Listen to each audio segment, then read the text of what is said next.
request Dr. Durusha to invite the next speaker. Can you stop sharing your slides, Ricardo? I will do that. Thank you very much for having me. I'll stay on a little bit and Yes. thank you, everybody. Thank you very Bye-bye much. now. Yeah. I think we've had a great, just a minute.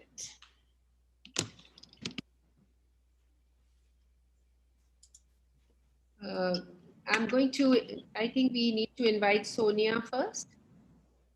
So we have our next speaker as Sonia Malik. I'm sure everyone knows Sonia very well. She's the director and head of South End Fertility and IVF in New Delhi. She's been the past president of the Indian Fertility Society and chair of the Infertility Committee of FOXI 2014 to 16. We have worked together in the Indian Menopause Society, and we have also worked together in the fertility zone. So Sonia and me have worked quite a bit together in the organizations of these various organizations. So she's also the member of the editorial board of Fertility and Sterility India and editorial board of Journal of Reproductive Health and Medicine and Fertility Science and Research. She is a scientific collaborator with Reproductive Research Center at Cleveland Clinic, USA, and member of the task force of ICMR on genital tuberculosis. So Sonia will be speaking to us on the individualized approach. And this is what everyone is looking for. How do you approach and how do you approach the patient for the luteal support? Take care. So Sonia, please come in. Thank you very much, Dr. Duru. Thank you so much for inviting me here. A big thanks to both you and Madhuri and the other team members of the PCOS Society. I have been coming here each year, and I think it's always a pleasure to be a part of this society, a concentrated, very academic society. So you're doing great work. Thank you very much for having me here. And with that, I would like to share my screen. I think that is it. Yeah, but I will. One moment. Can you give me a minute, please, if you don't mind? Oh, just sure. have to go back to this part. Yeah, I'll just share my screen. Sorry for this.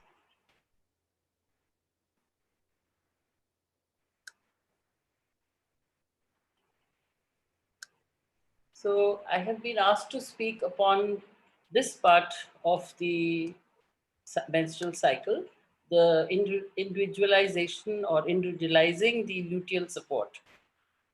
We all know, and we have been told also, that this is a very challenging situation. PCO is a challenge. And especially just now, Dr. Ricardo also specified on the identification of specific PCO phenotypes, which is absolutely important for all of us. We all know that. And of course, we have to learn to modify our treatment accordingly, and it is challenging. However, we also need to understand, as Dr. Sadhna Desai mentioned earlier, that there are so many phenotypes and so many types of patients. They pose a challenge to us because we have the obese, we have the lean, we have the ovulatory, and we have the primary infertility patients, and then the secondary infertility patients with recurrent pregnancy losses. Each of them have a different phenotype, different endocrinal profile, and therefore each one has to be tackled differently. And we all know that there are so many methods and so many things which are available to us to tackle with this problem of ovulatory dysfunction in these, or chronic anovulation in these patients of PCOS. However, the challenges always which confront us are basically how to predict the response to stimulation and how to choose the right dose and protocol with an increased risk of cycle cancellation, and always the problem of the looming OHSS and prevention of LH surge, which may occur prematurely. So with all this kind of a thing, with all this kind of a problematic patient in front of us, we are moving ahead and trying to sort her out. But then in the year 2010 and 2011, we were made aware of this OHSS-free clinic, and it was suggested by Dr. Paul Deveroy that segmentation of IVF using the GnRH antagonist protocol with the GnRH agonist trigger and followed by freezing of all embryos would be the solution to tackle the OHSS that we are always very scared of. And therefore, we started looking at it differently. We looked at our challenges differently, but then we were also bogged down by this luteal phase. Now, what do we do with this? We have tried to sort out the OHSS, but what are we going to do with this? So that was $1 million question for us, and that is what we should be addressing now.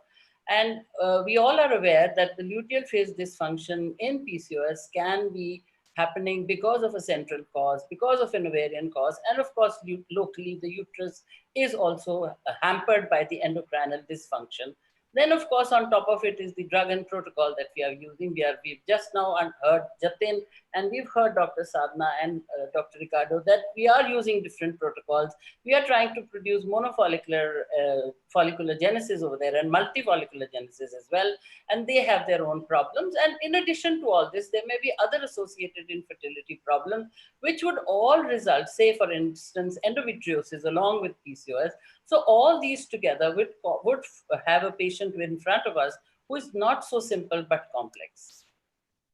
When we are using oral ovulagens and there is monofollicular genesis, it behaves like a natural cycle, and therefore it's not very difficult to tackle.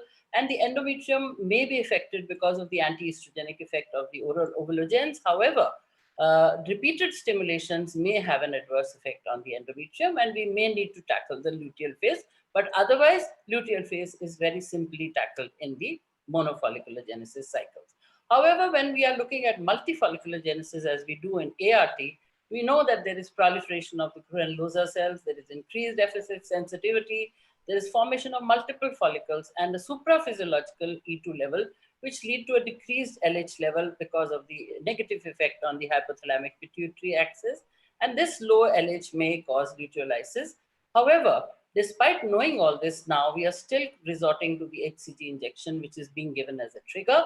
But we are very, very scared of the OHSS that may be there. And let me just get to that. Now, what is the difference between a natural surge and an HCG surge? We've got to know now that the natural surge is actually very sharp and it gets over in about 48 hours, whereas the HCG surge, which is a surrogate for LH that we are using, is slowly decreasing in its effect. It has a longer half-life and it remains up to day 6 of the cycle, or maybe extending up to day 8. And therefore, it gradually declines, has an effect on the endometrium, as well as there is a long LH activity deficiency period, which starts from day 8 and goes on till day 14 in an HCG triggered cycle, as compared to a natural cycle, where it is very, very gentle and it comes down very, very gradually up till the 14th day. So therefore, these cycles which are stimulated and they are triggered with HCG have to be supported by progesterone in the luteal phase. So that is the difference between a natural cycle and a hyperstimulated cycle. And we also understand now that LH has a large role to play even in the luteal phase, because it is totally responsible for the steroidogenic activity of the corpus luteum. It is responsible for the upregulation of growth factors, upregulation of cytokines, and of course, the stimulation of LH receptors in the endometrium. And if you look at the normal levels which are there in these cycles, we understand that in a natural cycle, the LH level is to the tune of about 6 at mid-cycle, whereas in an HCG-triggered cycle, it is only 0.2. And therefore, there is a lot of decrease or a sharp decline in the LH levels, which is happening in the endometrium, which is happening in the body of the woman during the luteal phase. So therefore, this entire thing adds up to giving a good support in the luteal phase to these stimulated cycles, even though they may be a PCO. So, but again, coming back to what I said initially, HCG is actually giving rise to OHSS.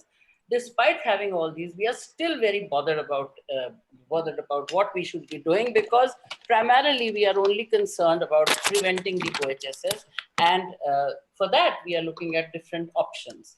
So, what are the strategies that we have all over the years thought of to decrease OHSS? First, of course, we were always thinking of, when we were doing the long protocol, we had no options and we were doing cycle cancellations. We had also been resorting to posting, but this is not very effective. Sometimes it still can lead to OHSS, and of course we know that it affects the oocyte quality. Then freezing of embryos was but there is insufficient, and there are many problems of freezing with embryos, especially in a country like India, where the cost goes up. And again, if you decrease the dose of HCG, pregnancy rate may be less. So the replacement of HCG by GnRH agonists seemed to be a very, very plausible and a good method, which Paul Deveroy had suggested. And therefore, let us see now where we fare with the second method of trigger as far as the luteal support, as far as the luteal phase is concerned.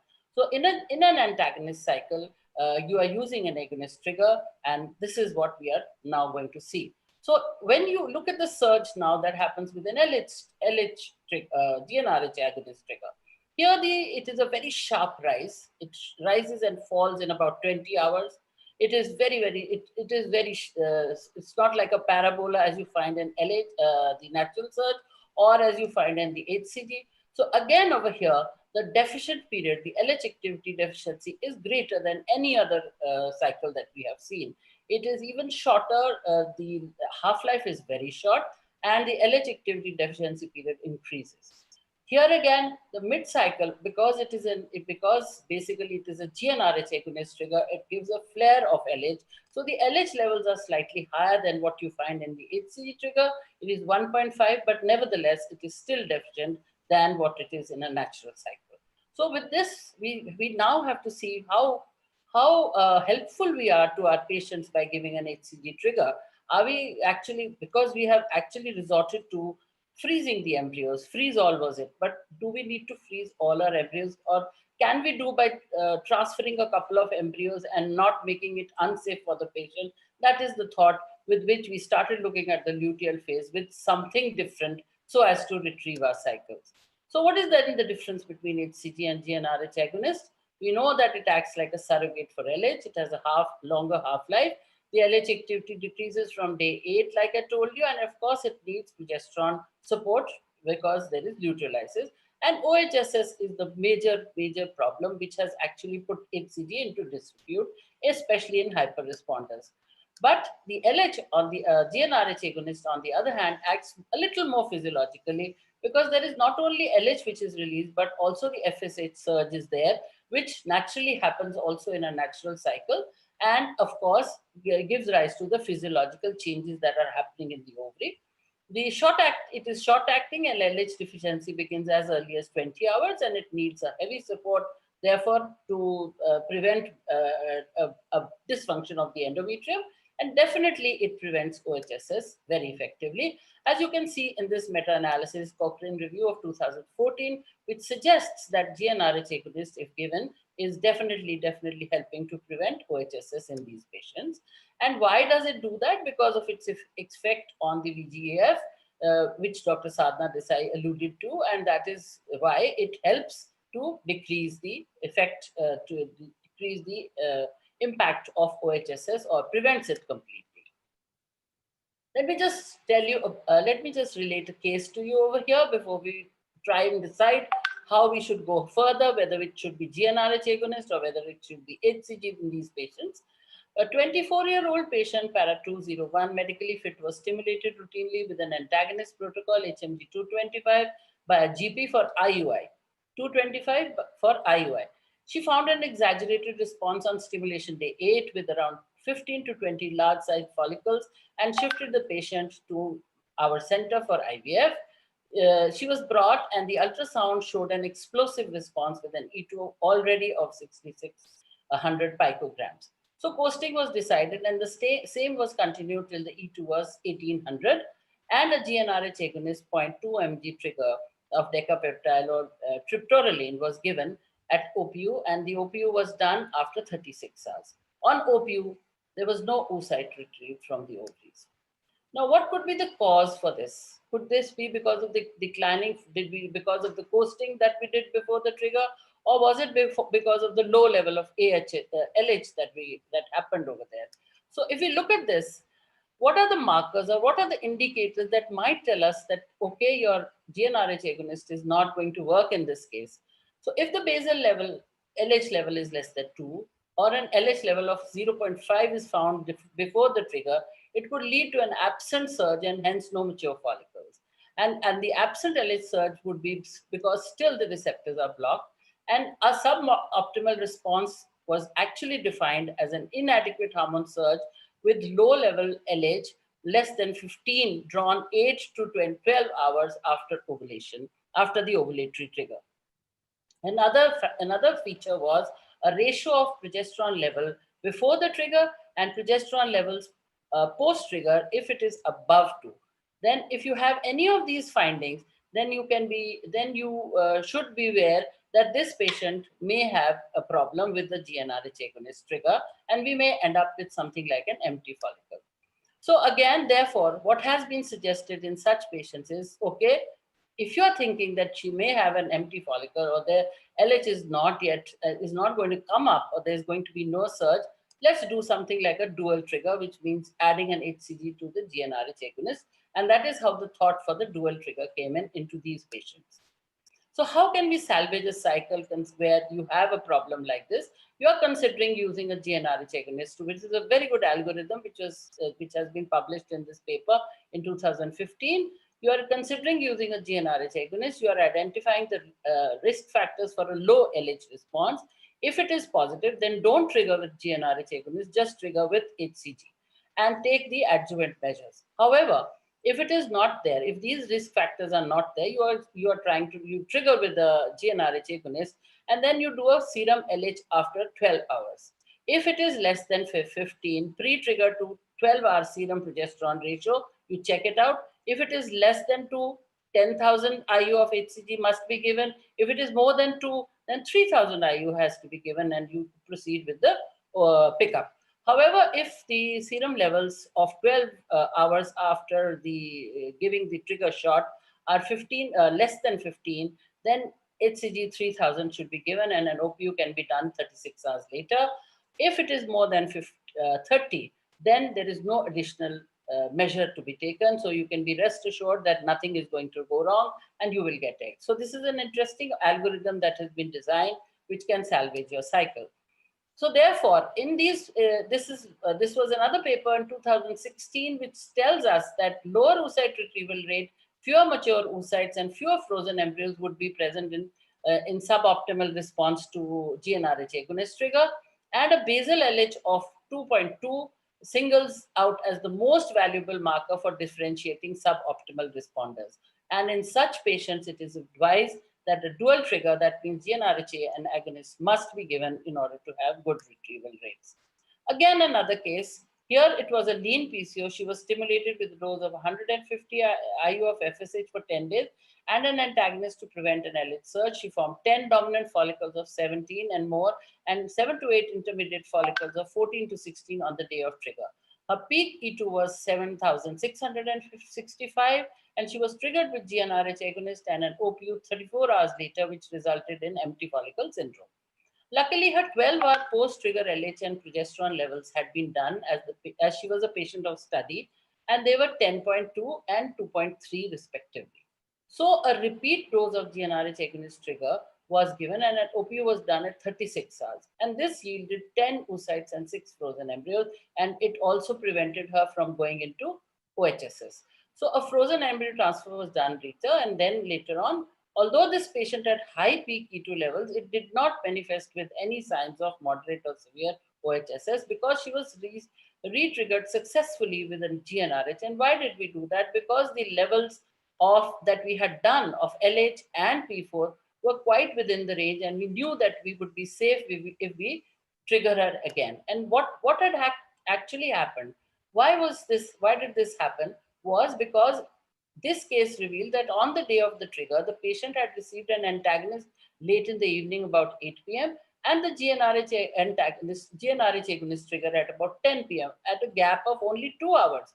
Hence, this GnRH agonist did not get any time to act on as a trigger, and therefore there was no surge. So when we repeated that after 12 hours, we were able to get the correct surge after that. So this actually highlights the use of these tests for GnRH agonist trigger in order to salvage cycles. And this is one paper which also tells us that the dose of GnRH agonist should be administered 12 hours apart after the last antagonist injection in order to displace the ganirelix from the GnRH receptors. So therefore, a GnRH agonist trigger, when we are trying to give it for PCO patients, also should be given with caution. You should not be giving it randomly because that also can affect it. And then we come to the last part of my talk is how to select the trigger and what do we do about the luteal phase, which actually happens as a result of these triggers. So these two papers, one of 2006 and another one of 2013, actually tell us that, they have actually tried to see what is the size of the follicles and the number of follicles where there is no risk or very little risk of OHSS. So if you have many follicles, more than 25 of size 11, there is high risk, so don't dare to even give HCG. However, if there are less than 14 follicles of 11 mm in size, there is no risk of OHSS and you can go ahead and give an HCG. So this is some useful information for people who want to decide which trigger to give and they are in a fix. So therefore, the luteal phase, which results as a result of all these three kinds of triggers that we have talked about, would definitely mean that they are going to be different because basically we are looking at three different variables. And one of the variable, of course, is that what is the trigger, efficacy and effectiveness, safety, patient preferences and cost. And of course, the type of trigger and when we want to do the ET, whether we want to do a fresh one or we want to do a frozen one. So we all know that now we have understood that the luteal phase is going to be abnormal in whatever we do. So therefore, luteal phase support is going to be mandatory in stimulated cycles whenever we want to do a fresh embryo transfer. And this is an evidence level 1A in the Cochrane review of 2015, which says that they compared HCG with a placebo and no treatment, and wherever a higher pregnancy rate and ongoing pregnancy rate, live birth rate was found in these patients where they were given HCG versus no treatment. However, the risk of OHSS was, of course, great. Progesterone versus placebo, again with progesterone, there was a higher live birth rate. So what are the regimes after HCG trigger and fresh ET? If you give progesterone versus HCG, there is no difference in the outcome, but a lower OHSS, as we know, would happen with progesterone. Progesterone versus progesterone plus estrogen, there is no difference in the live birth rate and the ongoing pregnancy rates. And progesterone versus progesterone plus GnRH agonist trigger, lower in the progesterone only group. So if you give even GnRH agonist in the mid-cycle, it does help in giving some kind of a better support to the patient, to the patients. So with this, we all know that progesterone regimes are many. They have to be taken. They can be taken vaginally, orally, rectally, intramuscularly in many forms. And it was found that all the routes and all the kinds of progesterone have similar results. Now, problem of individualizing the luteal phase support with the GnRH trigger, as we have seen just now. There are two approaches to it. Interestingly, the European approach, which uses the endogenous steroids, which means that we are giving HCG along with the GnRH triggers. Some of it I have described to you. But of course, low dose HCG, 1500 IU at the time of OR, plus a standard estrogen progesterone support. The other way to do is to give a recombinant LH 300 IU every second day and a standard estrogen progesterone after that, or a low dose HCG 5000 on the day of GnRH agonist trigger with a standard E2N progesterone. So these were the European approaches. And what is the American approach, as Dr. Ricardo may be wanting to see this? This is exogenous steroids maintaining estrogen at 200 picograms or more and progesterone at 20 nanograms per ml in the luteal phase. So this is the wherein they do not depend upon HCG. They don't believe in that because they say that there is still a risk of going into ovarian hyperstimulation, something like what we do here. And of course, we are resorting only to the estrogen progesterone. So what is the third approach? That is the exogenous steroid-free approach. There are others who have used GnRH plus 2 boluses of HCG and no support at all. And of course, there is a small risk of developing OHSS in this kind of approaches as well. The last one is a very low dose HCG. This is very new. This is Claude Anderson, 120 IU all through the luteal phase. So this prevents the OHSS from developing, but at the same time, a smaller dose like this all through can also support the endometrium.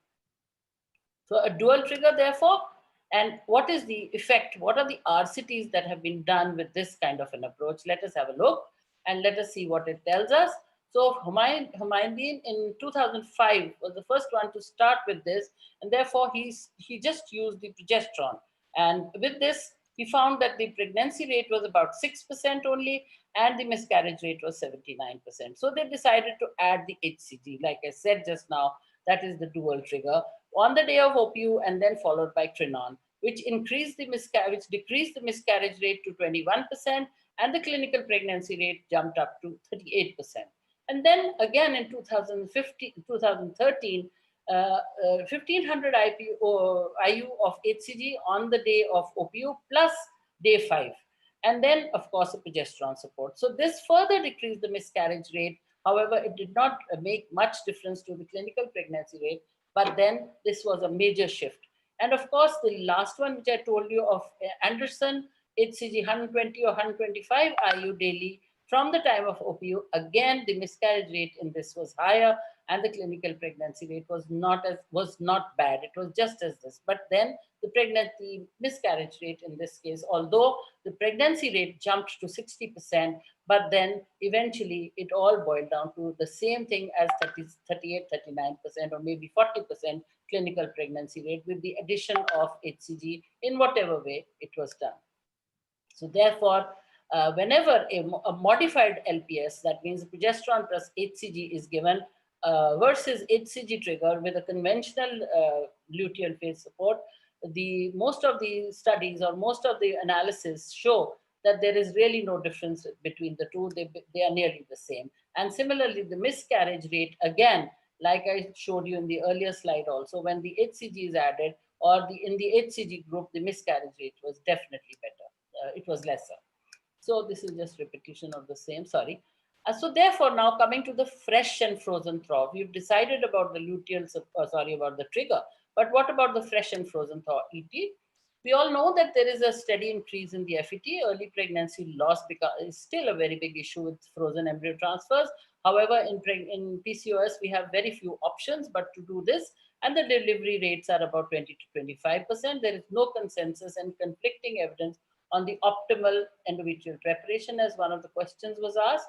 And of course, all these methods have been used, whether it is a modified natural, true natural, artificial cycle, or stimulated cycle.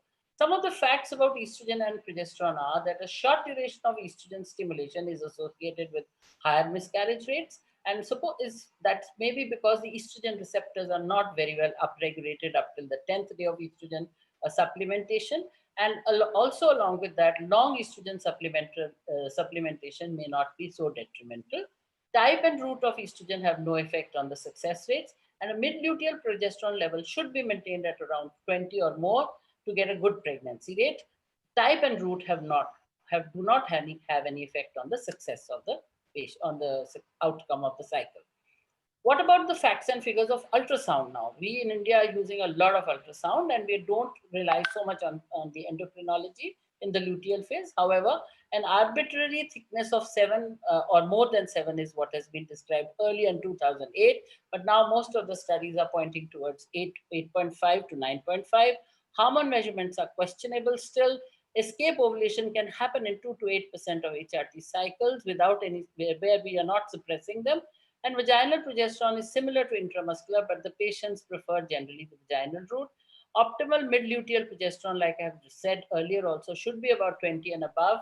And progesterone duration till ET remains very debatable, which we are going to come to. And when to stop progesterone in HRT-FET cycle is also debatable. We all know that we don't have to desynchronize the endometrium from the day of ovulation. It has to be in sync.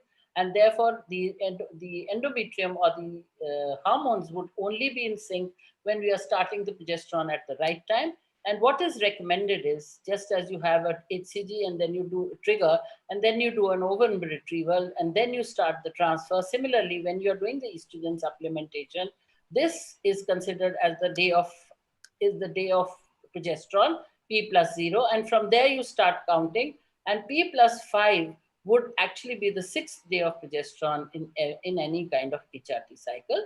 Similarly, in a modified natural cycle, after the HCG trigger, you are going to day 6 and 7, and accordingly you have to do your embryo transfer.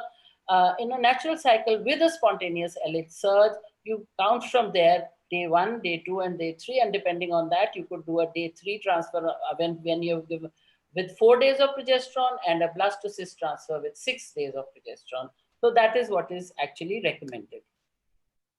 Live birth rates are not different in this meta-analysis, which has been in the year 2016, sorry, and the live birth rates are no different in any of the cycles or any of the protocols that you follow. They have been the same. But however, it is the amount of progesterone that has been given to the endometrium or has been started in the endometrium, which might define what kind of outcome you are going to get. So if it is a longer exposure or the amount of progesterone is more, here, this is 200 milligram twice daily, plus an intramuscular progesterone of 50 milligram a day for 102 hours. And here it is for 115 hours versus, again, just a single progesterone, 200 milligram twice a day for 102 hours, lesser number of hours. The pregnancy rate you can see over here is much better in these two as compared to here, where the single progesterone is used for a for a smaller period of time. The ongoing pregnancy rate and the miscarriage rate is much more. Therefore, the pregnancy rate is lower, and the miscarriage rate is much more. So the progesterone has to be given in the optimum dose and the optimum time in order to get a good response. So to conclude, therefore, we have now realized that the luteal phase is also a very complex phase where the embryo and endometrial dialogue is taking place, and each drug and molecule that we are giving or using has got both a central as well as a local action. So the fine-tuning of the entire phase is essential to obtain the desired results, and that can only happen if we understand the whole cycle that we are subjecting this woman to, starting right from the follicular phase to the trigger and entering into the luteal phase.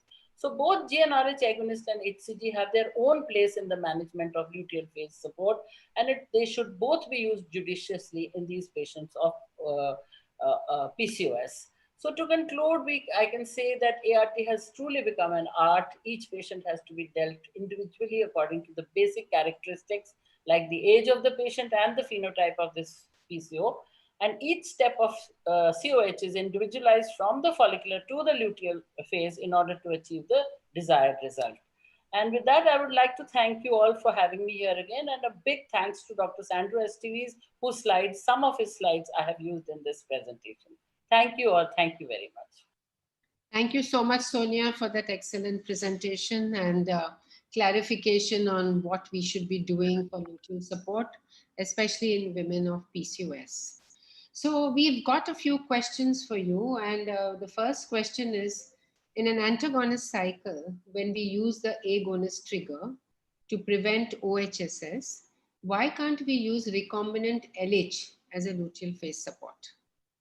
We can use, there have been studies where the recombinant LH has also been used, but it proves to be very expensive because the amount of LH that is required is much higher than the HCG that we are going to be using. Hence, LH as such as a molecule has never been promoted and used in any of the studies, only in experiment, because it works out very expensive. Expensive, plus it will require a daily injection.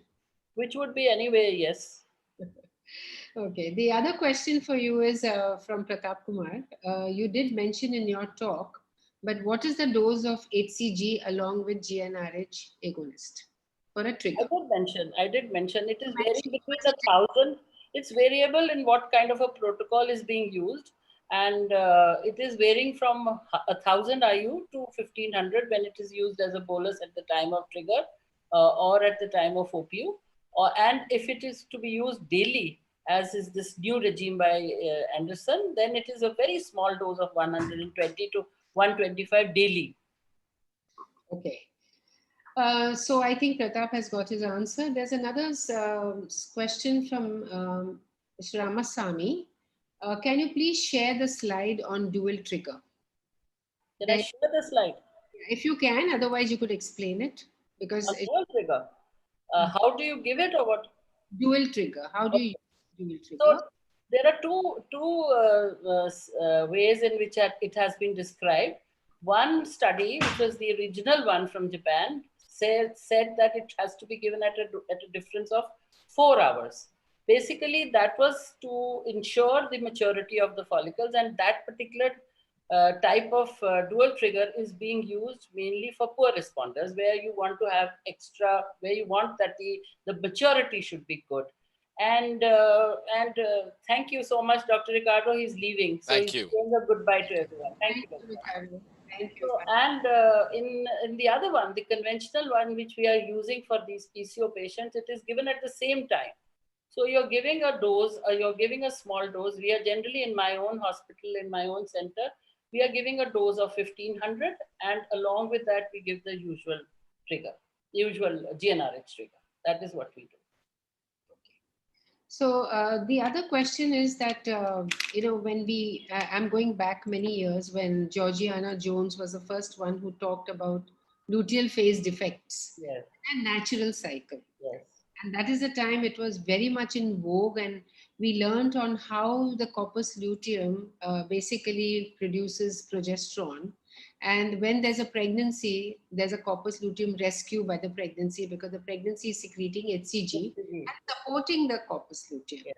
So I think we are going back into history now and going back into the concept that when we are using agonist and antagonist, we are suppressing the pituitary completely. And therefore, there is no LH secretion from the pituitary, and therefore we need to support the luteal phase, irrespective, especially when we are using any, pituitary suppression. Yeah. In a natural cycle, that does not happen. But there are patients in the natural cycle also who have a luteal deficiency, and therefore they have a defect. So coming to the question of giving an estrogen and a progesterone support in a patient who for the luteal phase, what is the reason why you're talking about estrogen and progesterone support? Is it only in patients who have been pituitary suppressed, or even in other cycles? Yeah, thank you, Duru, for that. Actually, there have been analysis. You know that in India, we do not practice evidence-based medicine all the time. Majority of the times we are practicing from what our gut feeling says. Yes. So, and our own clinical practice, whatever we gather from our own clinical practice. But however, having said that, whenever we are stimulating these patients and we are mimicking a natural cycle, that means we are not giving a very, very harsh kind of a stimulation, then they are behaving more or less like a natural cycle, and hence the support is really not required, and if required, very minimal. Just as, it may be just like a placebo, I would say. But in cases where you are actually sort of creating a dysfunction over there by hyperstimulating and causing a problem within the endometrium as well as a result of that hyperstimulation, yes, you do need to support them with estrogen and progesterone both. And like you said, till the pregnancy itself rescues the corpus luteum. That is why stopping the progesterone is very controversial. Some people stop it very soon after the pregnancy test becomes positive because they say the corpus luteum is efficient enough. The others take it up to 6 weeks, and then people like me are going up to 12 weeks even, So therefore, that kind of a dichotomy of thought is there. However, having said that, I still firmly believe that every woman is different. And when we are talking of individualization, I think we'll need to segregate subgroups and then decide what kind of a woman needs what. However, the evidence says that estrogen is actually not producing any difference in the luteal phase in a fresh transfer. But of course, in a frozen embryo transfer, we have to supplement. Sure. So I think that sort of has taken care of all the questions which have come in. If Madhuri, there are any questions you would like to put to Sonia?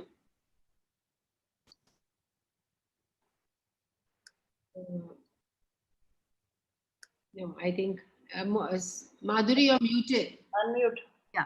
So I think there's a difference between a double trigger and a dual trigger. Yes. So the double trigger basically is given at the same time, wherein you use 5,000 of HCG or 250 of REC with GnRH agonist. Whereas when you're doing a dual trigger, you give the agonist at 40 hours before the OR, whereas you give the HCG at 36 hours before the.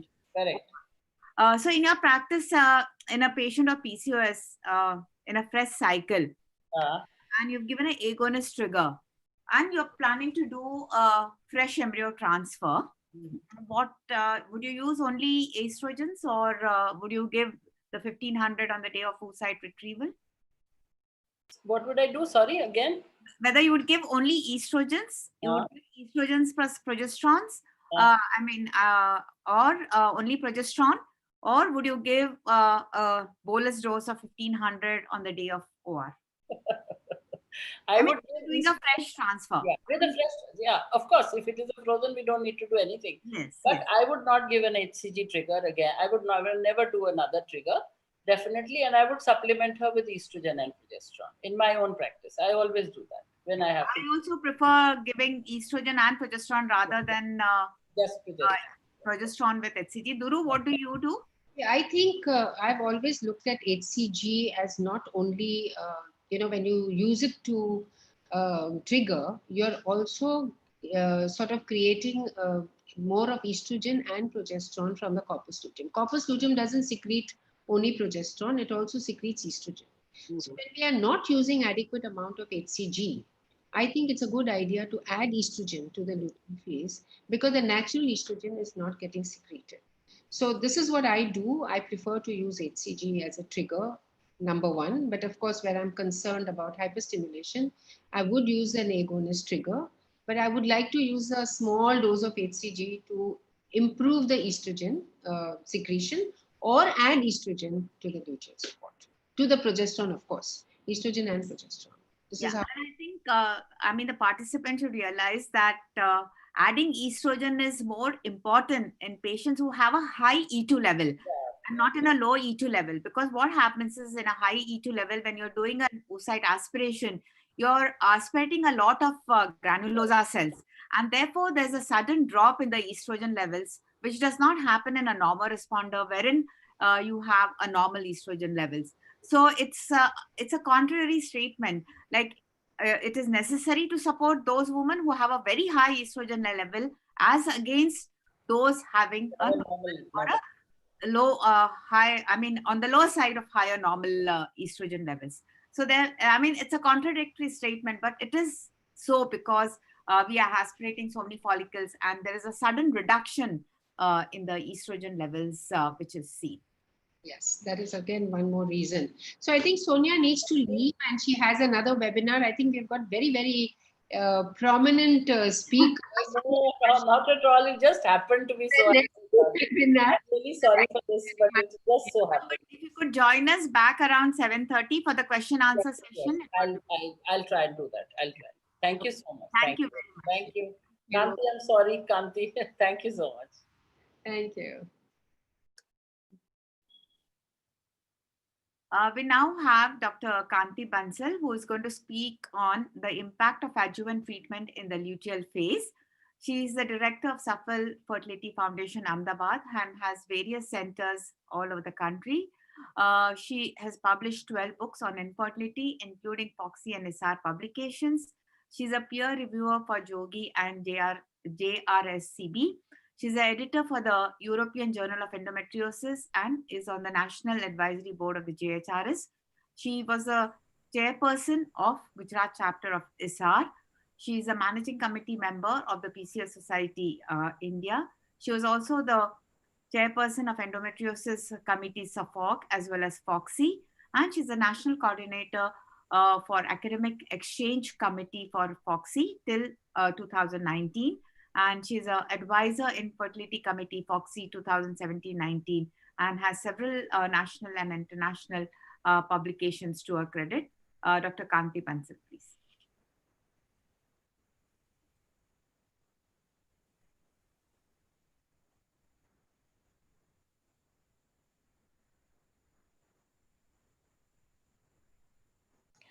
Thank you so much, Dr. Madhuri. At the outset, I would like to thank Dr. Duru and Dr. Madhuri for giving me such an important topic, the impact of adjuvant treatments in luteal phase. Now, we all are using a lot of adjuvants, and I think this talk would be an eye opener for all of us. Now, a little bit of the luteal phase in ART. It is a defect and it is a frequent problem that we face in our assisted reproductive techniques. There are supraphysiological steroid levels which inhibit corpus luteum functions, and also it is very, very essential to give the support because to counteract the luteal phase defect, and also only by giving the luteal phase defect can support can we have optimal implantation, pregnancy, and delivery rate. Now, this is a very controversial issue, the adjuvants. All these aspirin, heparin, sildenafil, whatever is mentioned on this slide, all are still, we do not know whether really they help or not. And let us see really what's the real status. Now, what I have done is I have divided the adjuvants into two parts. One is for the ovarian response and the oocyte. So in turn, they also very helpful for the luteal phase. Second one will be for the endometrium.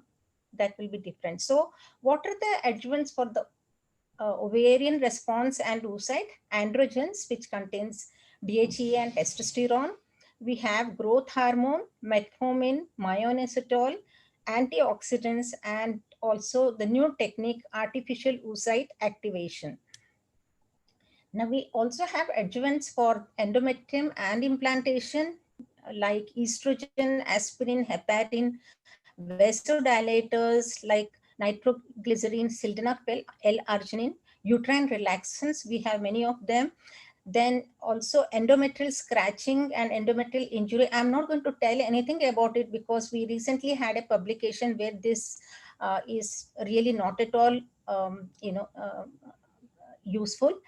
And then we also have reproductive immunology testing and potential therapies, which include corticosteroids, intravenous immunoglobulin, and also anti-tumor necrosis factor. Now, regarding DHEA, they improve the number of antral follicles available for stimulation, and higher live birth following the use of DHEA is noted. And there's an RCT where there were the review were of moderate quality and the safety data were insufficient. Minor androgenic side effects have been reported, and long-term risk of DHEA administration remains unknown. Now, what about corticosteroids? They are anti-inflammatory and immunosuppressive also. They improve the intrauterine environment by reducing endometrial pro-inflammatory cytokines production and NK cell activity. Now, a Cochrane review in 14 studies, and that involved 1,879 couples, which is quite a big study, showed that there's no evidence that corticosteroids improve the clinical pregnancy rate or rates and also the live birth rates. Now, the British Fertility Society Policy and Practice Committee 2015 concluded that there's a lack of robust evidence for the routine use of corticosteroids, and also limited evidence that corticosteroids may improve pregnancy rates in men undergoing conventional IVF and in the subgroup of women with autoimmunity or unexplained implantation failure. So, dear friends, even corticosteroids, is absolutely no convincing evidence whether to use them in ERT. Coming to metformin, we all are using metformin in cases of PCOS, and evidence suggests that metformin may really have some beneficial effects in PCOS subjects who are undergoing IVF. What they do is they first of all reduce the risk of OHSS, which is very, very important. All of us are apprehensive when we are treating PCOS because of the fear of having OHSS in our patients. And also it's seen that the pregnancy rates are increased. Now, there's a large Norwegian multi-center RCT which found no improvement in these complications with continued use of metformin throughout pregnancy. What they found was there was no reduction in the late miscarriage, and also there's no reduction in the preterm delivery rates. But however, whatever said and done, metformin is a molecule which we could use as an adjuvant in our PCOS patients. This is the take-home message. Now, myoinositol, we are using a lot of myoinositol in our day-to-day practice because we feel that inositol is there in our body and normal to give myoinositol, which is already there in the body. And so what inositol does is it improves the ovulation rate and metabolic and hormonal profiles in PCOS. This is studied after giving placebo as well. And its effect on pregnancy and live birth rates and no long-term metabolic health outcome is still to be assessed. But there's this study in 2017 which has clearly said that myoinositol is of benefit. Now, what about agonists? They definitely increase the success rates of routine luteal phase support.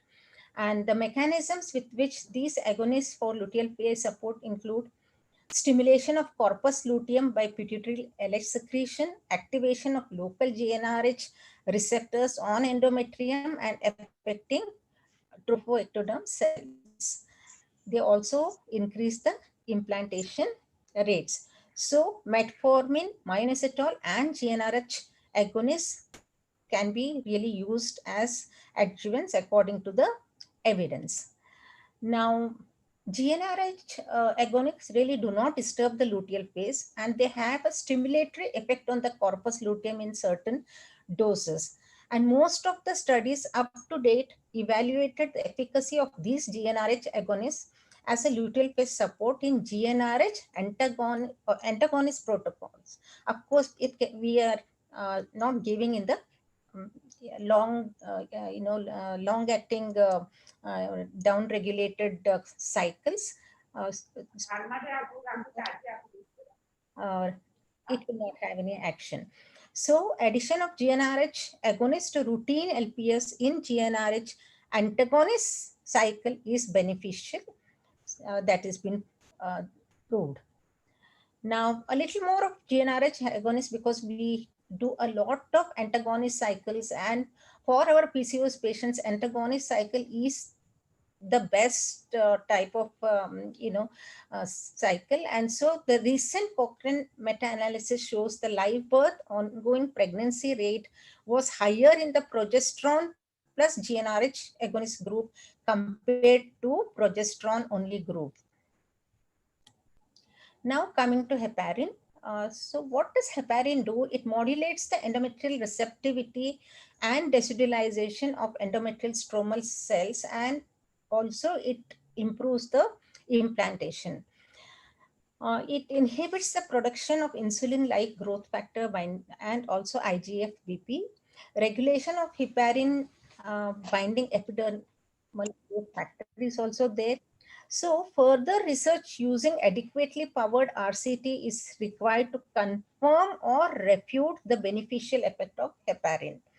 So evidence for the efficacy of heparin is still very weak, but heparin can be really considered for patients with thrombophilia. Antioxidants. We are using antioxidants for almost all our patients, whatever the indication, and especially so for PCOS, because we feel that there's some immunomodulation which can be done with it's an immunity based disease, and antioxidants play a role. So oxidative stress can lead to cell membrane lipid peroxidation, cellular protein oxidation, and DNA damage, causing a negative effect upon the oocyte and hence on the embryo and implantation. So what do these antioxidants do? They counteract the negative impact of oxygen-free radicals by acting as free radical scavengers. Now, these antioxidants, there is a very good Cochrane review in 2017. The study is known as the antioxidants for female subfertility. It has extracted the data from 50 trials wherein the investigators compared the oral antioxidants, and N-acetylcysteine, melatonin, L-arginine, myoinositol, D-chiro-inositol, carnitine, selenium, vitamin E, vitamin B complex, vitamin C, calcium with vitamin D, CoQ10, pentoxifylline, and omega-3 polyunsaturated fatty acids versus placebo, and no treatment or standard treatment or another antioxidant. So what they found was very low quality evidence suggested an increased clinical pregnancy rate and increased live birth rate, but it was not sufficient to draw any conclusions about the adverse events. So you could use antioxidants, but with caution. Now, pentoxifylline, once again, very low quality evidence is there for pentoxifylline that it could be associated with an increased pregnancy rate compared to the placebo or no treatment. And also there is very low quality evidence to show that taking an antioxidant may provide benefit for subfertile women, including pentoxifylline. What about CoQ10? Once this supplementing CoQ10 this may rejuvenate mitochondrial energy storing granulosa cells and defer the ovarian aging. A lot of studies have said about the mitochondrial dysfunctions which are associated with the ovarian aging. But as of now, there are very few clinical trials on the application of CoQ10, and further evidence is definitely required before we can recommend for all low responders. At this time, limited evidence in support of antioxidants as adjuvants to improve pregnancy rate in the subfertile group. What about the uterine relaxants? NTG, nitroglycerin, is a nitrous oxide donor. And also we have different uterine relaxants like ritodrine, terbutaline, and salbutamol.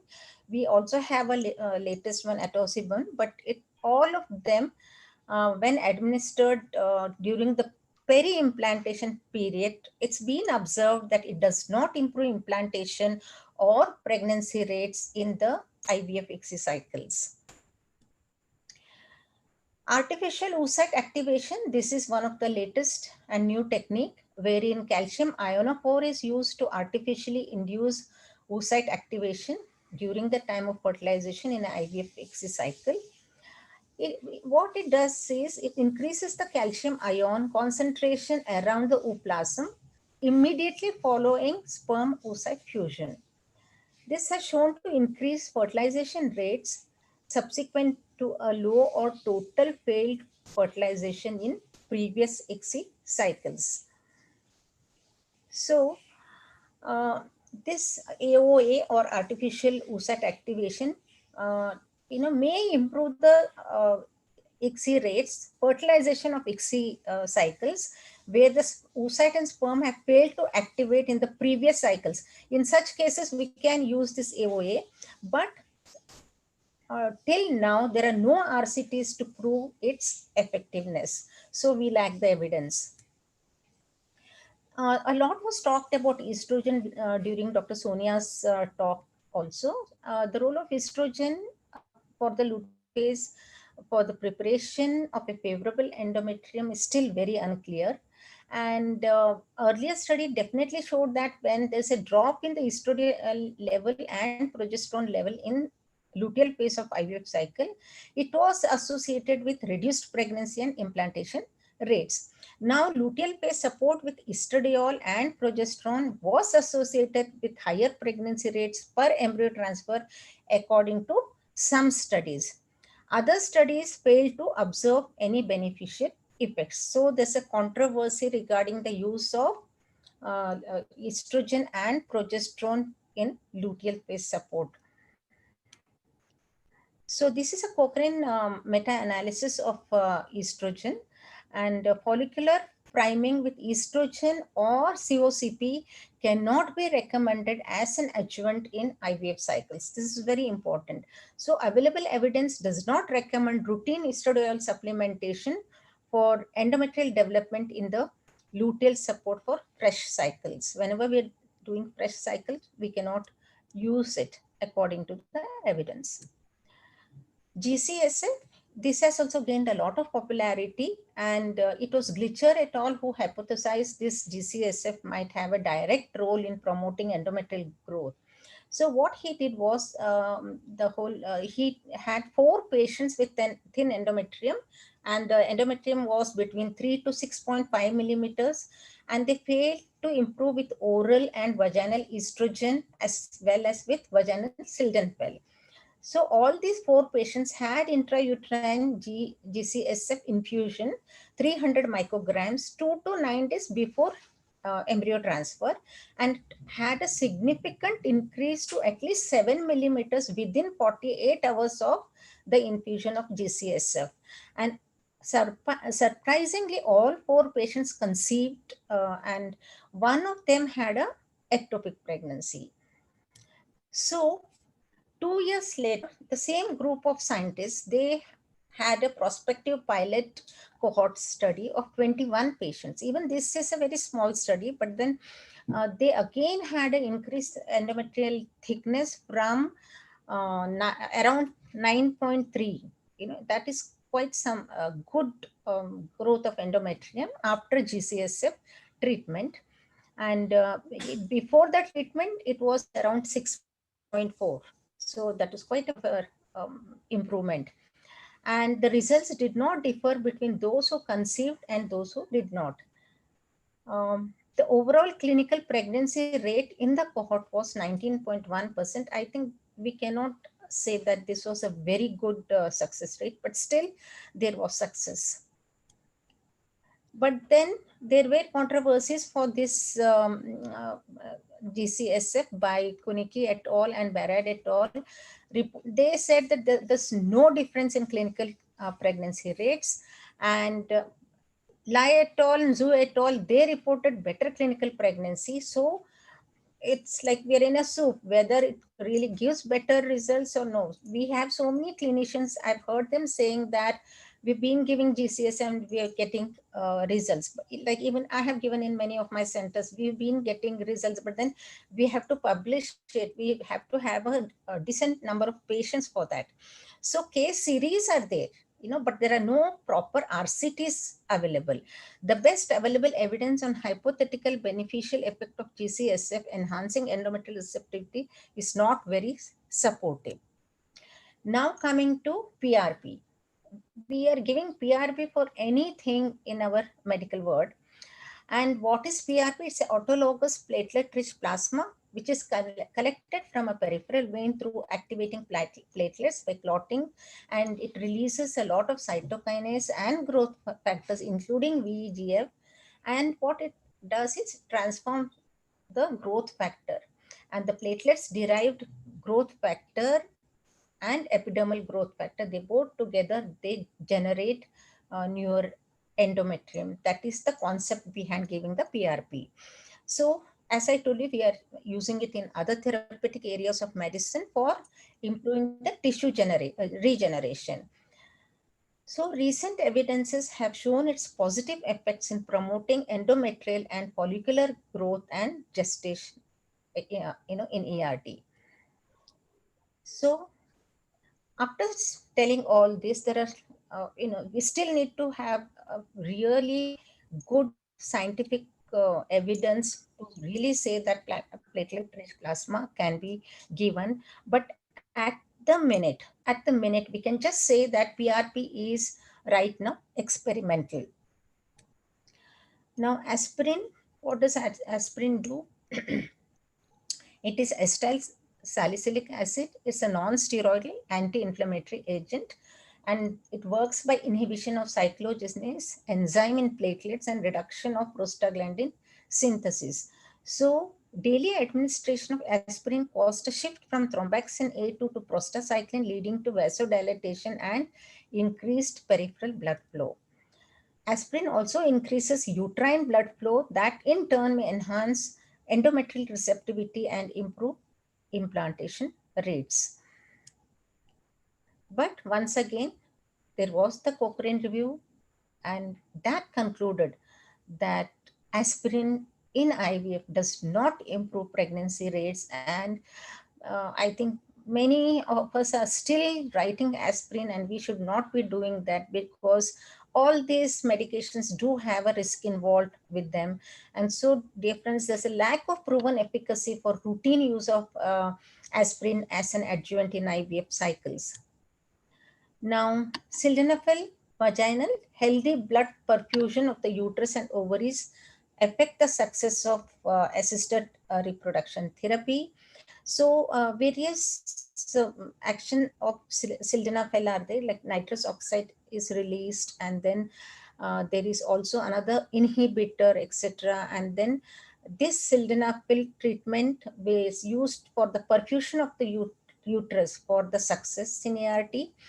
And it's said that by using sildenafil vaginal, the endometrial thickness will be increased. And but in one of the studies, they saw that even though the thickness was all right, but then there was a poor endometrial blood flow. Now we also have sildenafil oral. The oral use of sildenafil citrate, it improves the endometrial receptivity. There's one Iranian study which I got in the literature, and they have used oral sildenafil, and they say that it improves the endometrial thickness and it can be used. L-arginine, once again, it's an amino acid. There's no solid data till now for the usefulness of L-arginine, and current evidence really does not support any significant beneficial effects of vasodilators on IVF outcome, and their routine use as adjuvants in IVF cycle is not recommended.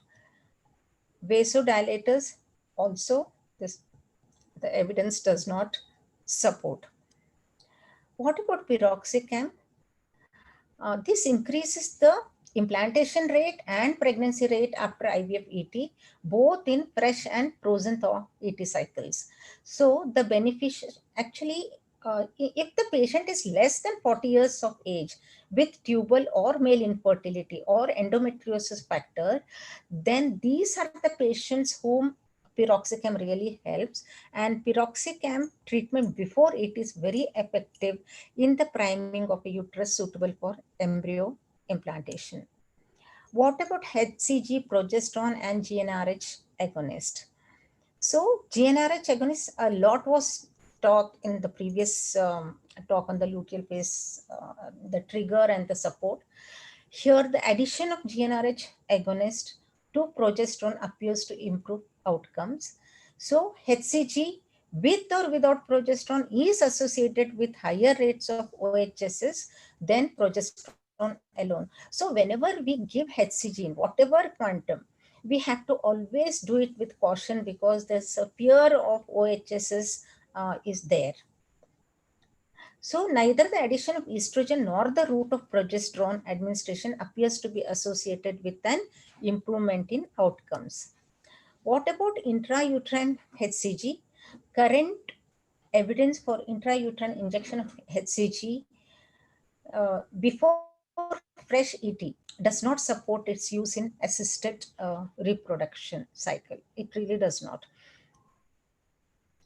So coming to the end of my talk, there are so many of these adjuvants in the luteal phase, E2, progesterone, and aspirin, piroxicam, sildenafil, GnRHA. So we all have heard, most of them lack proper evidence, but few of them do have evidence, and then others can really give good results. I've just summarized it in a nutshell in the next.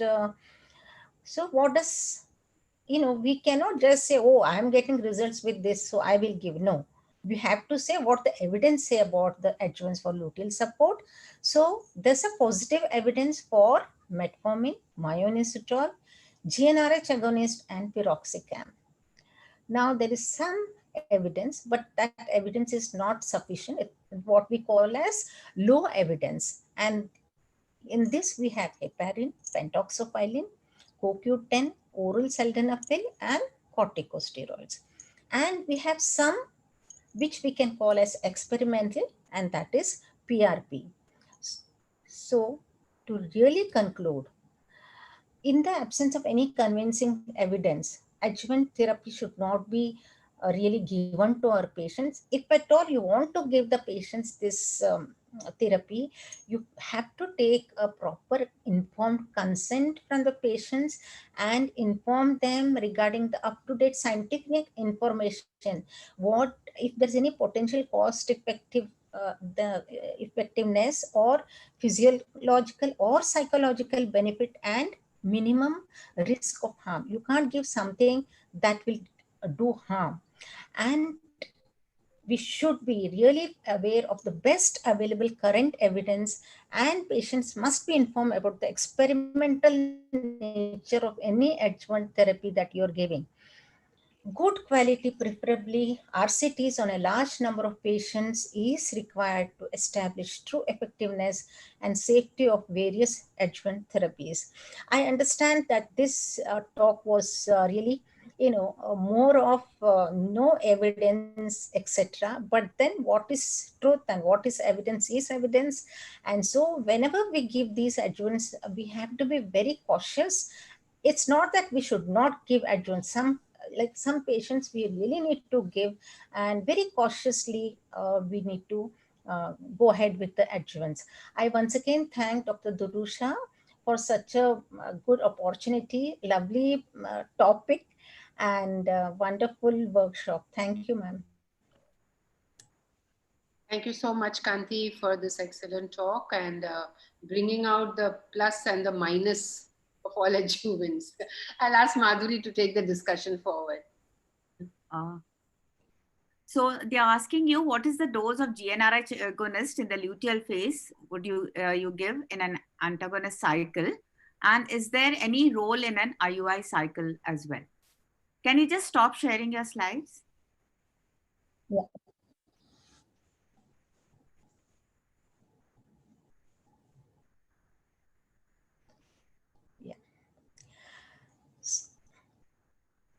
Yeah, they're asking about the dose of the agonist. Yes. So whenever we are doing a antagonist cycle and we give a agonist, generally it is 2 milligrams of leuprolide that we give, and with that we can repeat the agonist again every alternate day for 5 times. That's what I do. Yeah, and then in IUI cycles, only if there's a fear of OHSs, and then when we are really doing, if there's a fear of OHSs, then we can just give one single dose of agonist, and that could suffice. But along with the agonist, we should be also giving estrogen and progesterone. So there's another question which says, it's telling you to give details about the PRP used in patients with thin endometrium. And when you give PRP, how many cycles? Please, if possible, also could you talk about intra-ovarian PRP in patients with diminished ovarian reserve for region? Yeah. As I already showed on the slide, the PRP is prepared from the peripheral vein, and generally our embryologist is preparing at our center. And what we do is, before the ET, we are actually we are doing before the ET, or in the previous cycle we are infusing the PRP. And as well as far as the ovarian PRP is concerned, I do it I give clomiphene citrate for these patients for 5 days. And after that, once the follicle size is around 12 to 14 millimeters, I inject the PRP in both the ovaries. Many a times I have seen that with these poor responders, we get follicles on both the ovaries.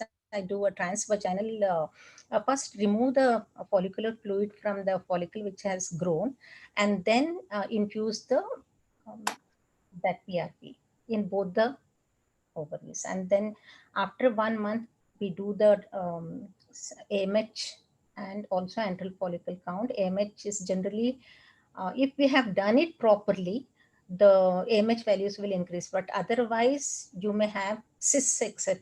You have to be very careful. You should know properly how to do the PRP in the ovaries. You may even cause infection and all that. You have to be very, very careful. Thank you, Kanti, for that. So we have several questions which still need to be answered.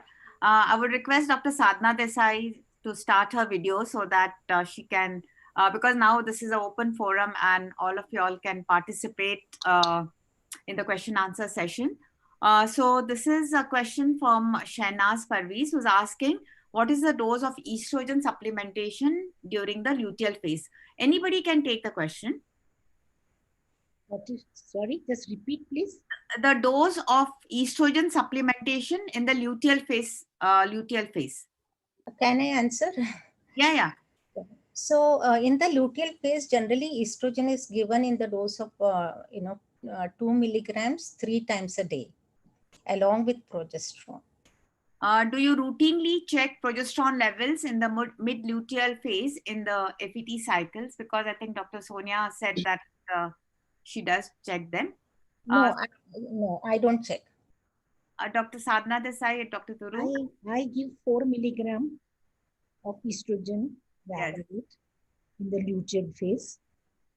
And I normally, if I give GnRH agonist trigger, I don't transfer the embryos in that cycle. So there is no question of measuring the luteal effect of progesterone or estrogen. I think Dr. Sonia Malik was talking about that if you are giving the fresh transfer after GnRH agonist, then you require to maintain the estrogen and progesterone level because it causes severe luteal phase deficiency. Actually, Dr. Madhuri, I have done a few cases where I have given GnRH agonist, not given HCG at all for the fear of OHSS, and also supplemented with estrogen and progesterone. Unfortunately, the pregnancy rates are not good in these cycles. So what Dr. Sadhana madam said, we should better avoid transferring when we have such good freezing facilities and all that. Yeah, but actually there are many patients who really want at least one embryo to be transferred. So what I normally do in my practices, because normally I do a blastocyst transfer, is if the PCB and the WBC count is normal and the fluid is minimum, I do a single blastocyst transfer. And I usually like to give a combination of progesterone with estrogen.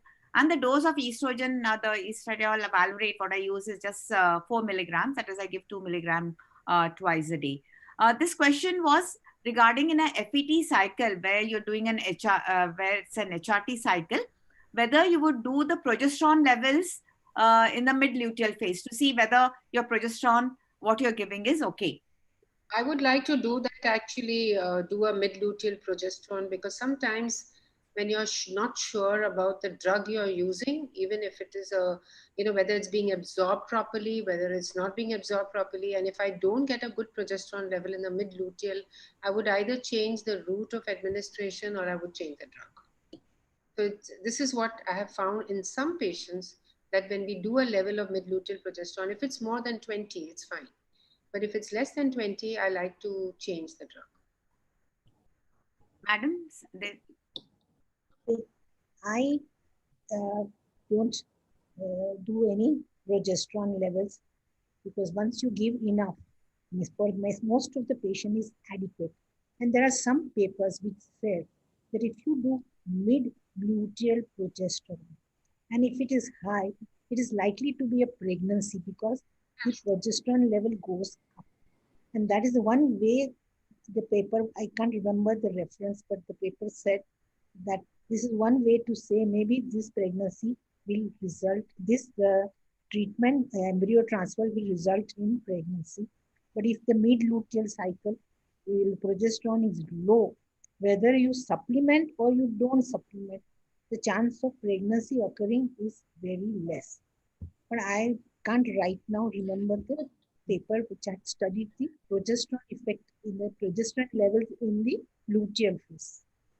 No, but supposing we have down-regulated the patient for the FETs, then there is absolutely no reason why we should be doing. Correct. That's what I'm trying to say. Yeah. So there's another question. I think pertains to a natural cycle FET. How do you salvage FET cycles showing escape ovulation? This question is from Praveena Pai. I think I think it's pertains to a natural cycle, but if you're doing a natural cycle, it's very, very important that you need to call the patients for an ultrasound every day once the follicle is 14 millimeters. And I normally like to do an LH level and an E2 level when I'm doing a natural cycle FET. And once we detect the LH surge, usually on the next day, the follicle, when the patient comes to us, we can see that the follicle is ruptured, and you need to, if you're, because most papers also say there's a different view of whether you require or you do not require a luteal phase support in a natural cycle. There are a few papers who say that it's not required, and there's a lot of evidence for it. But there are some who do support it with progesterone. So that is your choice, basically, whether you would like to support. But most of us do support because we don't want, if there's a luteal phase defect, even in a natural cycle, it should not affect the pregnancy. Can I speak? Can I speak? Yes. Actually, Madam, you speak. Okay. What I wanted to say that it is very difficult to monitor the natural cycle totally, because most of these patients are very stressed out, and sometimes we find they don't ovulate only because they are very stressed out for the IVF treatment. So if I have to use a natural cycle, I do give little letrozole, then monitor the cycle. So it's easier to know when to give HCG and when to do the embryo transfer. This is what I mean. According to me, Dr. Madhuri, I think 3 or 4 things are very important when we do this. First of all, we should not forget the history of the patient, the cycles that she had previously. 6 months at least we have to take and say what was the probable date, just dot down that. And then also we sonography, as you very correctly said, everyday sonography after the follicle becomes 14. Then the third thing that we could do is also the urine LH. We get good kits available, so that also could be done. There's no harm. And also the biochemical LH. All this combined together, we can really come to that one point where she's going to ovulate. Yeah, because I myself do a lot of natural cycle FETs. So I know, I heard that. I prefer doing LH and a follicular monitoring rather than a urinary LH. Then there was a question from Pata Kumar about the dose of HCG along with GnRH agonist in a dual trigger. That is answered. That is already answered. Actually, we get 2000 IU. Dr. Sonia was saying 1500, but then we get 2000. No, that is a double trigger. A dual trigger will have the same dose. That is, you give HCG in 5000, or you give rec HCG 250 micrograms. Whereas in a double trigger, probably you can reduce the dose. That's what it says. Otherwise, in a dual trigger, it's the same dose. But this dual trigger and all that, there's always a fear of OHSs. What do you say, ma'am? Yes, Sadhana, I agree with you. I agree with you.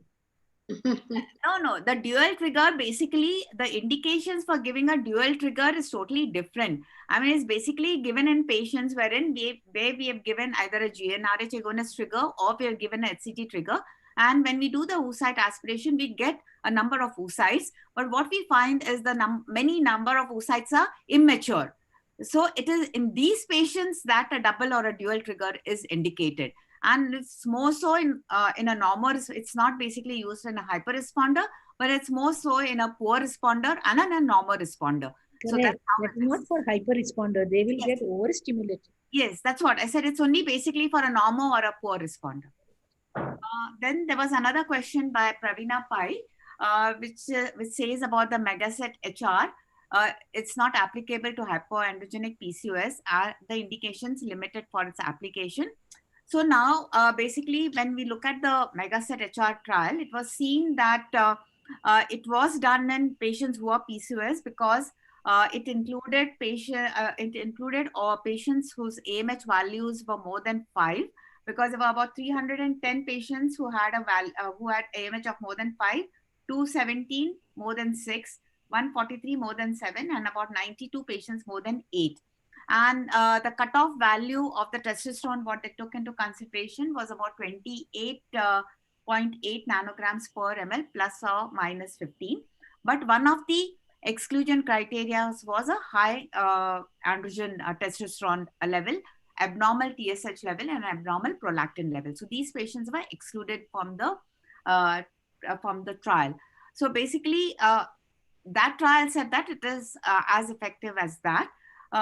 But they have not tried in the patients with hypoandrogenism, and probably we need to wait for another trial where they will use it in patients who also, along with PCOS, also have hypoandrogenemia, and they will look at the results. And he's asked experience to Jatin about the HMG. So according to me, I use quite a bit of HP HMG, and I find that the results are very good, especially in many patients who are not responding to your REC FSH, and you just start HP HMG and you see that you get a very good response. So I think we need to individualize the protocols depending upon their previous response to the follicles. So there's a question from Vandana who's asking how to treat elevated androgen levels in PCOS.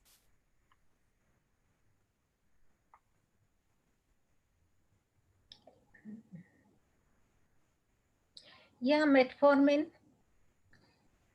No, metformin is not going to reduce the androgen levels. So probably you need to treat the patient 3 months prior to your stimulation, and you should not do anything in the cycle previous to the cycle you're going to do IVF. Either OC pills to reduce the LH levels or metformin myoinositol. No, then you can continue the metformin, but metformin is not directly going to reduce your androgen levels at all, because basically it's an insulin sensitizer. So if you have to give, you have to treat once 2 cycles prior to your ovulation induction. So your different ways of reducing androgens. One is by reducing the source of androgen, the production of androgen, by giving anti-androgens, such as we give flutamide or finasteride. So that reduces the number of androgens which are secreted or produced. The second is that whatever is the androgen produced, you reduce its efficacy by combining it to a higher amount of sex hormone binding globulin. So there is less of free androgen circulating in the circulation. That we can achieve by giving oral contraceptives to the patient. With oral contraceptives, the SHBG goes up, the androgens get combined with SHBG, and there is less amount of free androgens in circulation. And the third level is where you are trying to reduce its effect on the peripheral structures, like say if you've got acne or you've got hirsutism or whatever. So by giving the drug which will reduce that production of alpha reductase. So when you give something like that, that is usually finasteride, or you can use spironolactone, that helps to reduce the effect of the androgens in circulation at the peripheral level. So all this has to be given at least 2-3 months before fertility treatment. But yes, we definitely need to reduce hyperandrogenism in PCO patients before treating them for fertility, because it's known that with hyperandrogenism, there is associated insulin resistance, and there is a higher risk of early miscarriages and higher risk of unsuccessful IVF cycles. So that is one thing I think we definitely need to reduce prior to starting treatment. I agree with Duru. We have to do it much before. Just because patient wants to become pregnant quickly, then we have to counsel. It's not that we cannot give medicine without giving these and lowering down the androgen levels, but then patient must know that she is compromising in her success. I think this question pertains to the stimulation only. Is HMG or HCG better in improving the endometrial lining in women with thin endometrium? I think any gonadotropin should be used. It really does not make a difference. How do we treat high LH in PCOS, and should we even treat? What's the question? How to treat high LH in PCOS, and should we even treat? I don't bother about the high LH. Yeah, because nowadays all the protocols say that there's no need to do LH levels on day 2 of the cycle. Correct. So probably what We we do don't. is only the E2 and the progesterone levels. But suppose you have a patient who's got a high LH, say roughly to the tune of 10 or 12, right? When we talk about a premature LH surge, we always look at the level of LH and we say if it's more than 10 before, when the follicle is mature, then we say this is probably a premature LH surge happening. So in a cycle where we are not using antagonist or agonist, and you've got a patient with an LH which is high right at the beginning of the cycle, you obviously need to do something about it. And I think in these patients, there is an option of giving oral contraceptive pills for a cycle or two before that, so that we can bring the LH levels down. Or if it's an IUI cycle, then we could use antagonist and do an, if we are using gonadotropins and antagonists, but then every patient, if you're going to use that much amount of gonadotropins, of course, even if you use in a small dose, if you're not going to give the patient the best results, because the best results will be optimized by doing IVF. But if you are going to do an IUI where the pregnancy rates are not so high, in that situation, to do that, you may be able to increase your pregnancy rates in patients who have got high LH but are not willing to go in for IVF. So I think that is a group of Basically, they are asking whether we do it on day 2 of every IVF cycle. So it's if it's an IVF cycle, I don't think it's necessary, because anyway you're going to downregulate the patient. Yeah, so it's a question for the IVF cycle. Initial years when we started IVF, we really did not know, so we used to do that time LH and all that. But these days we have stopped. No, because we are using antagonist or agonist, we are going to suppress the LH. Right. And we are not using agonist or antagonist. If you have a high LH in the beginning of the cycle, how do you have to bring it down? Otherwise, you're going to get a premature LH surge all the time. See, the Yeah, other advantage is that if you give oral contraceptive pill for IUI cycles, they are Correct. not likely to be getting over hyperstimulation also, because they will respond less. So both ways it will help, but it makes no difference in IVF cycle. No, I'm talking about in Yes, I agree with you. For That- IUI cycles, yes, I agree. Of course. Either use antagonists along with it or give OC pills prior. Absolutely. Yeah, and actually, in a PCOS patient, the high LH levels on day 2 really don't make a difference because they're chronically high. So it really does not. After that, during the stimulation process, later on, anyway, we are suppressing it. So it's not going to affect the implantation. So they're asking whether we can start menopur alone or should be combined with REC-FSH. It can be given alone also, or it can be combined.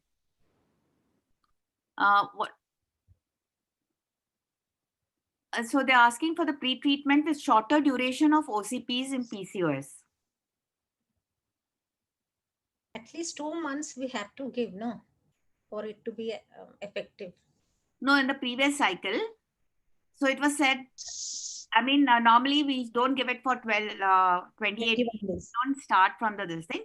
So what we give is we just give it for 7 to 10 days. So it's basically started either on day 16 or 18 of the cycle and is given for about 7 to 10 days. What should be the baseline LH value be before stimulation? Baseline, it should not be very low. Because if it is low, it is hypo and not PCO. Yeah, so it has to be more than 1, and if it is less than 1, then probably you have to add the LH activity. Then could you Just for a second, I'll be back. could you highlight the protocol of starting GnRH antagonist on day 2 or 3 of the cycle?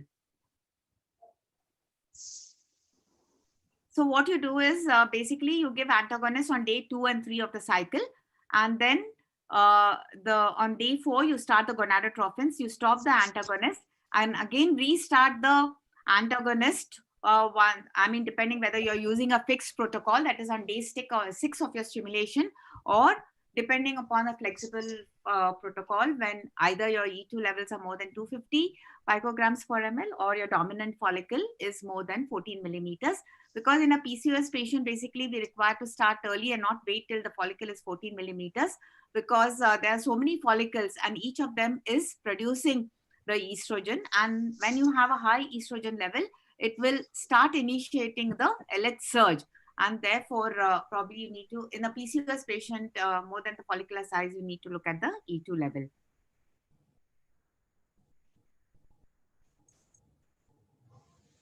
So they're asking Jatin Shah, but the oocytes are of less quality in PCOS cases. But he's saying that in other talk, you said that there's no difference. So that is for this thing. So I can't answer.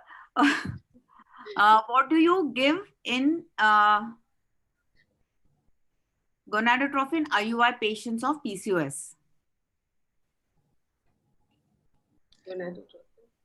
Yeah, so no, they're asking HMG or actually you can give either HMG or you can give recombinant FSH. But why a rec FSH is preferable? Because you can titrate your dose better, because you can start with 37.5 and you can also start with 50 IU.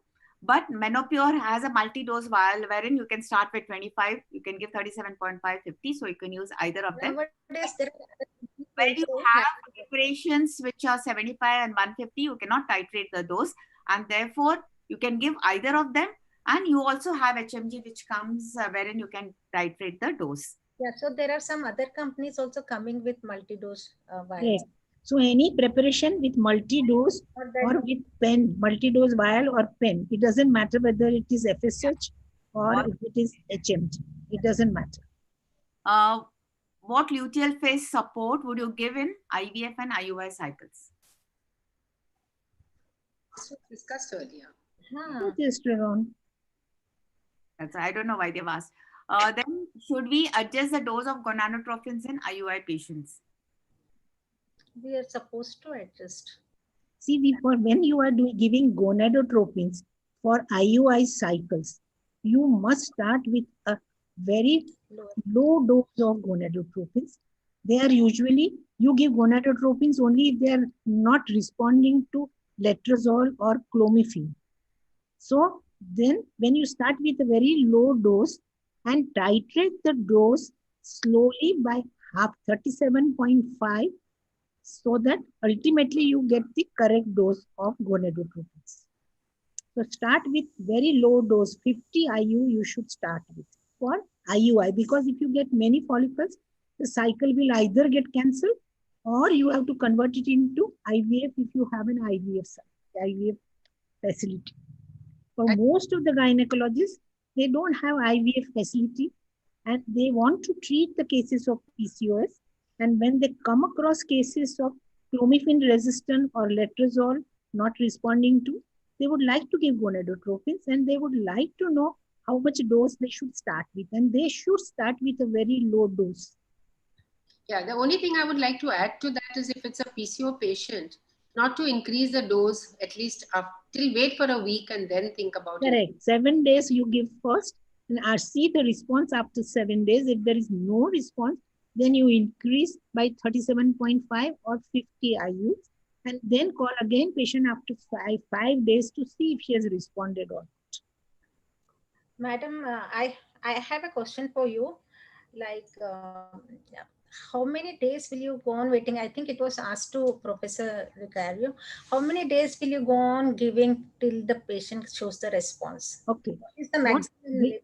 I have used these gonadotropins when there was no IVF. You see, my practice is for many years and there was no IVF and we had to give gonadotropins for IUI, for induction of ovulation.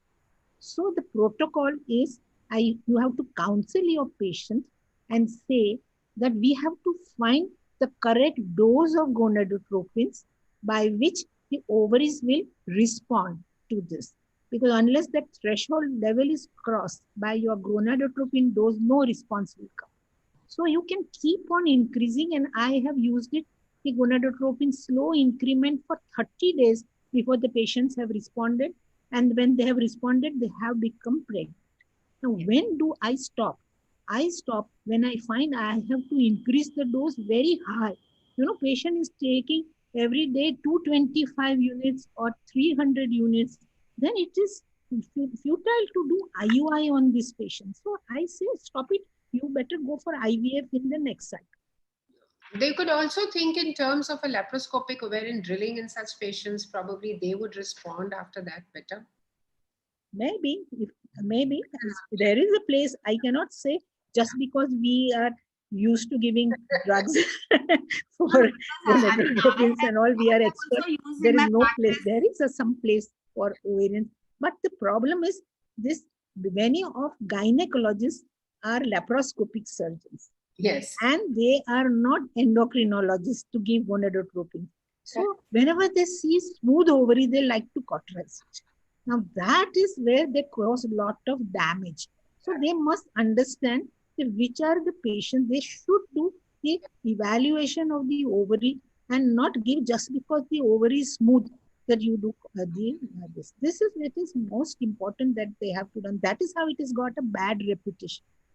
Yeah, actually, in a patient of PCOS especially, because we need to stimulate for a longer time, both the patient and the gynecologist should have patience. Correct. And we have to counsel beforehand that no, it can require 25 days, 30 days, because we're going to have a small increment in the dose. And I think all of them in 15, 16 days, they see that they're not responding and they stop. But I think we should think of the patient, because the patient has already spent so much of money. Correct. So I think we should not stop. And we have also seen that patients conceive, because PCOS is such a condition, because we have to cross the threshold of the follicles for them to start growing. And therefore, I think the number of days you stimulate, especially in an IUI cycle, it really does not matter. In an IVF cycle, anyway, we start with a higher dose. So, I mean, we normally would not reach that criteria.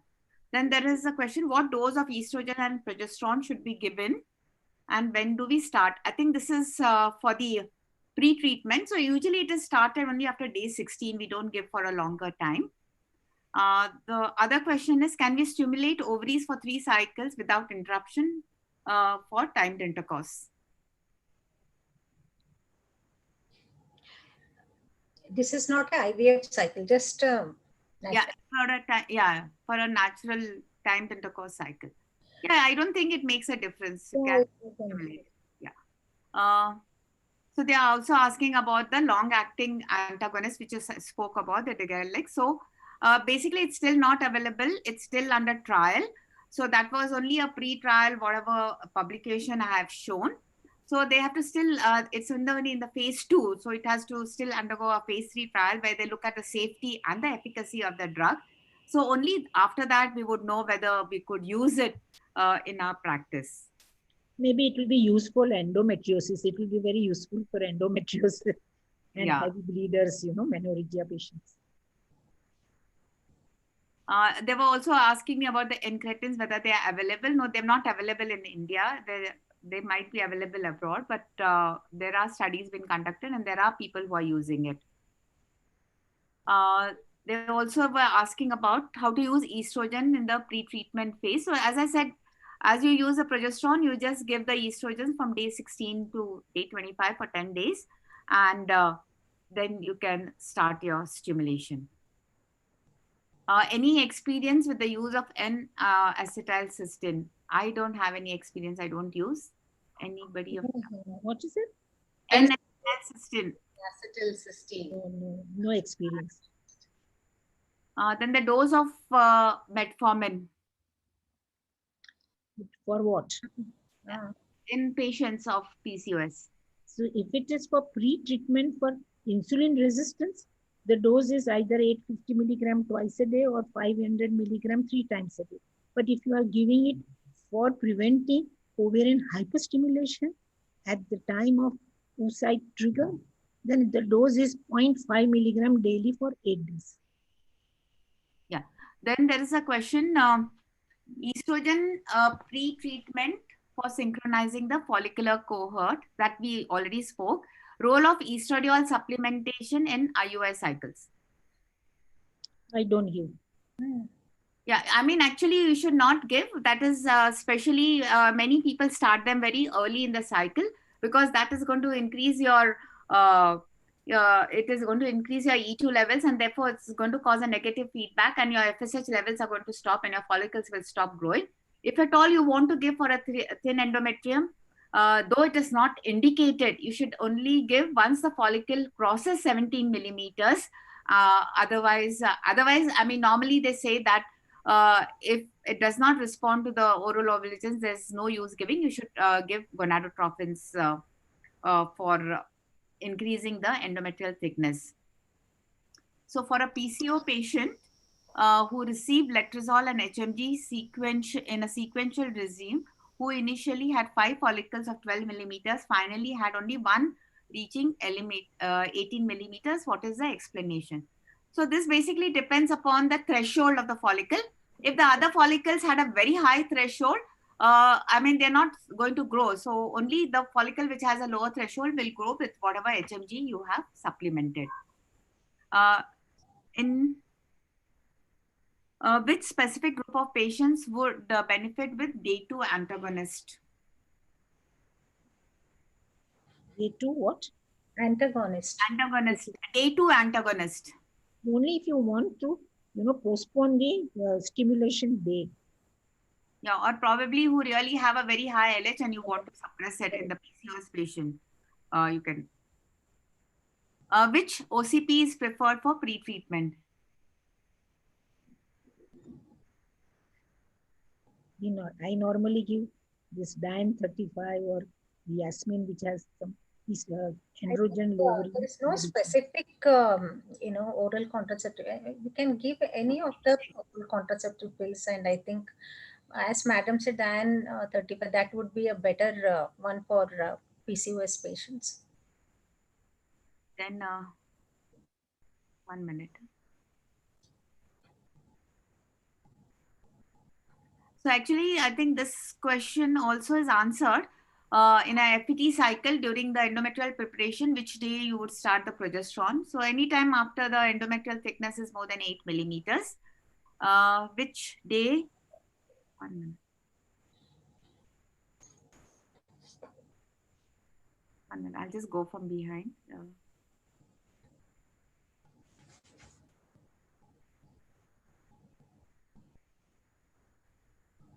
I mean, which day it should be started? They're asking that, I think they're asking for your PRP, which day it should be started. Kanti? Yeah. The PRP when you start? At least I think around the 8th day of the cycle, in the proliferative phase, we start.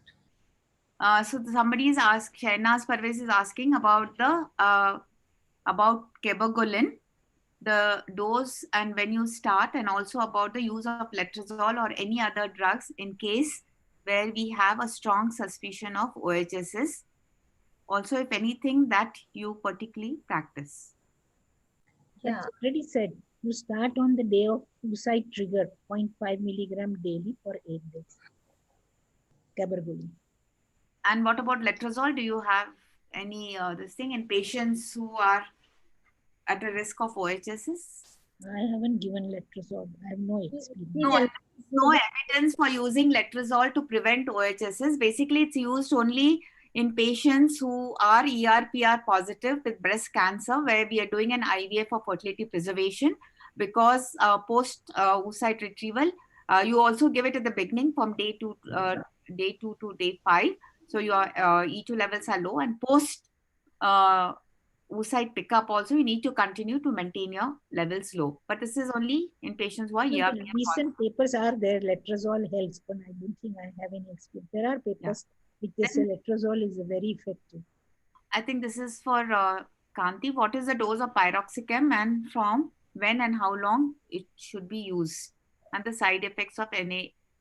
Actually, I showed them on the slide. The side effects are not yet studied. There's no proper evidence for that. Once again, this piroxicam has to be started in the from around the 8th day for 5 days. Yeah, so people are also requesting for the videos, whether they would be uploaded. So after some time, probably we'll have it on a PCOS website. And because it's on the YouTube, we'll surely ask the people, the platform people, whether it would be available to all of them on the YouTube, this thing. If any other questions are there, you're welcome. And I think it's time for us to close at 8 Yeah. p.m. And we would like to thank all our panelists for being with us right up till the end. Thank you so much for being there. And also we would like to thank Ferring for having supported this meeting. We also thank all the logistics team for being there to support the dry runs and the current situation. This program will be edited and put up on the website of the PCOS Society, and it will be available for all to see. And at the same time, we would like to announce the next virtual workshop, which is Improving Pregnancy Success in PCOS on 19 September 2020. The details will be sent to all of you, and this program is being supported by Abbott. Thank you very much for being with us, and a big thank you to the delegates who have been online with us and who have been watching the program. And we would love to have your feedback. You could please write to the PCOS Society and send us your feedback of how we can make our workshops even better. So, and at the end of the day, I would like to thank both Madhuri, who has put in a lot of effort to put this together, and thank you to Pinali, who's our manager of the PCOS Society of India, who has been very supportive. And a special thanks to Ricardo Aziz, who has come in at very early in the morning for us to be listening to him. So we had him very early in the morning, and I think we thank him for that. So Madhuri, would you like to add anything? And we also would like to invite you all for the virtual annual conference, which would be held on the 21st and 22nd of November. And we have a large international faculty. We have almost 14 international faculties, and it will be dealing with different aspects of PCOS, and it's not going to be infertility. And I'm sure all of you all are going to enjoy the conference, because it would you would not have heard it normally when you go to most of the conferences. And we have chosen such topics which are not common, so that we also learn something new. Otherwise, what we hear every time is the same thing. And I will be very happy to announce that we had almost about 860 registrations today for this workshop.